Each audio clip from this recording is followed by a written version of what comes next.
अगर इतना बार भगवान का नाम लो तो 7 जन्मों तक स्वर्ग मिल जाएगा। मैं उनको बता देना चाहता हूँ कि अमित शाह, मोटा भाई, तरी पार, टकला, तुम सुन लो। अगर तुम्हें स्वर्ग चाहिए तो बाबा साहब के कदमों में भंगेड़ी नीतीश कुमार जो है, जो अपने आप को सुशासन का सरकार बताते हैं, और उनके शासन में जो है आए दिन बहनों का बलात्कार होता है, आए दिन जो है दलित समाज पर शोषण जुल्म अत्याचार होता है। उन्हें शर्म आनी चाहिए और उन्हें गांजा पीना छोड़ देना चाहिए। उनका भी हम लोग पिंडदान करें। वो लोग हमारे ऊपर वार कर रहे हैं, हमारे महापुरुषों के ऊपर वार कर रहे हैं, तो वो सिर्फ और सिर्फ सत्ता के बल पर वार कर रहे हैं। अगर उनके पास सत्ता नहीं होगा तो आज इनको घसीट के, ये अगर कोई आम जनता होता, अगर वो सत्ता में नहीं होते तो हम लोग किसी सड़क पर बाबा साहब के कदमों में लाकर घसीट कर फेंकते और बोलते कि अमित शाह माफी मांगो, क्योंकि आज जो है तुम जो कुछ भी हो बाबा साहब की बदौलत हो।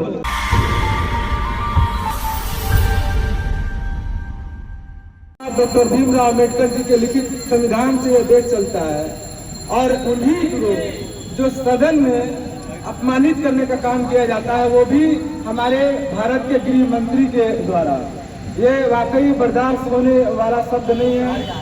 जो बाबा साहब करोड़ों शोषित, वंचित, दबे कुचले समाज के रहनुमा हैं, उनके हक अधिकार के लिए उन्होंने आजीवन संघर्ष किया और अपना सुख सुविधा त्याग करके हम शोषित वंचित समाज को एक मानव के भांति जीवन जीने का अधिकार दिया।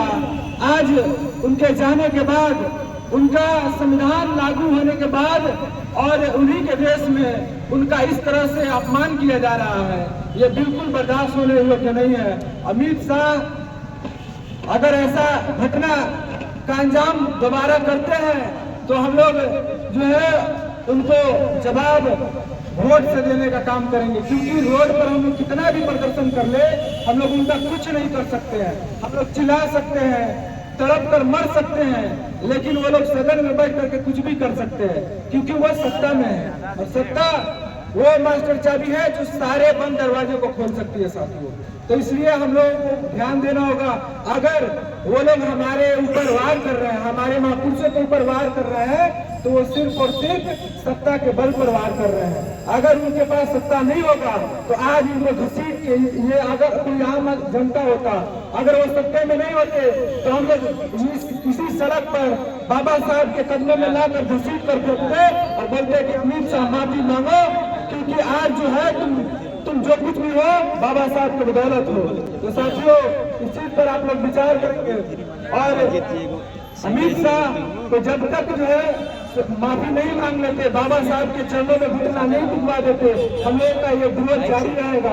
आज उनका पुतला दहन करने के लिए हम लोग यहाँ अम्बेडकर चौक पर आने वाले हैं और उन्होंने कहा था कि अम्बेडकर अम्बेडकर अम्बेडकर अम्बेडकर का इतना बार जो नाम लेते हैं, अगर इतना बार भगवान का नाम लो तो 7 जन्मों तक स्वर्ग मिल जाएगा। मैं उनको बता देना चाहता हूँ कि अमित शाह, मोटा भाई, तरी पार, टकला, तुम सुन लो।